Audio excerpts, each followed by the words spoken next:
The President of the United States is in a lot of trouble for fighting with the Pope and comparing himself to Jesus. This is the actual news tonight, and it is one debate or controversy that's affecting Donald Trump at home and abroad. Feuding with the Pope is not popular. Trump going after Pope Leo online because the Pope had called for peace, which quite frankly is a very Pope thing to do, and that was seen as a rebuke of Trump's choice to attack Iran.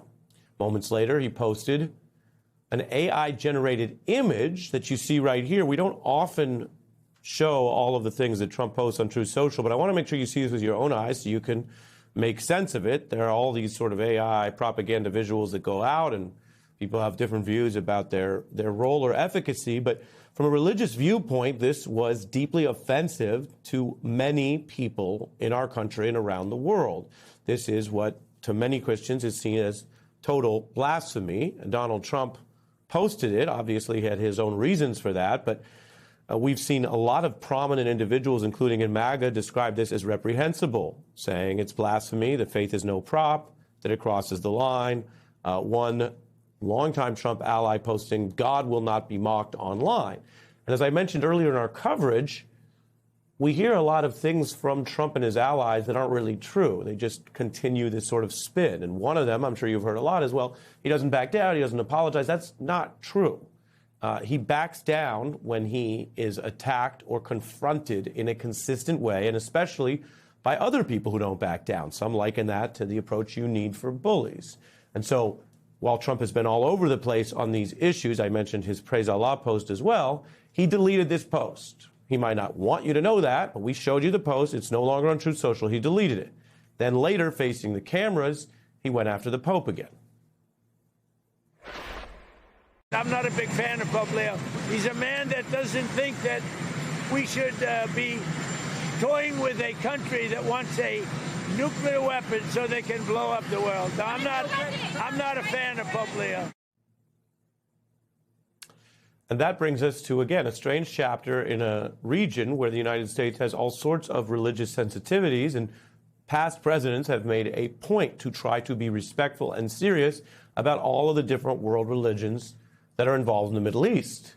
Indeed, when you have a war that's being waged right now that involves Iran, Israel, and a lot of other parties affected, you are dealing with all the monotheistic religions. You are dealing with Islam, Christianity, and Judaism.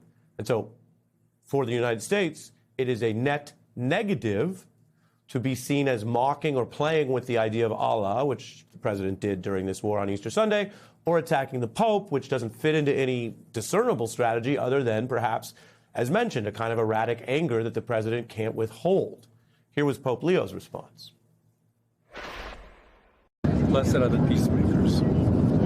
I do not look at my role as being political, politician. I don't want to get into a debate with him. I don't think that the message of the gospel is meant to be abused in the way that some people are doing. And I will continue to speak out loudly. I have no fear of neither the Trump administration nor speaking out loudly about the message of the gospel. On the home front, Trump has also seen his support from American Catholics fall. Remember, they voted for him by a 20-point margin as recently as 2024, but there's slippage there. If you take white voters who didn't attend college, which has been a MAGA voting bloc, well, Trump has fallen about 40 points since last year. We're joined by Margaret Carlson, Semaphore editor-at-large. Margaret, your view on the substance of this, which pits Donald Trump against religions, more than one, really, and the politics of it, where it doesn't seem to be helpful to him or the standing of the war. No decent politician would take on the Pope. It's like just asking for trouble. There's nothing in it for you. Let's put his ratings against Trump's ratings. Let's look just at the Catholic vote that you were speaking of. And the Jesus talk is just so out of hand these last couple of weeks. Pete Hegseth equating Trump's getting the return of the airman as the resurrection of Jesus Christ, wearing a cross around his neck asking the troops to fight for Jesus. I was at a funeral mass this week, Irish Catholic, Mary Ellen Doyle, high mass, and I didn't hear the name Jesus that many times. And it seems to Catholics almost blasphemous to do that. Like when I was growing up, Ari, we would bow our heads when we said Jesus. That's what it was like. So Catholics hearing this, they don't like it. And what did you say? He's lost a big part of the non-college educated Catholic voter. I think this today and the last week, even just Hegseth invoking that name all the time, I think he's lost out.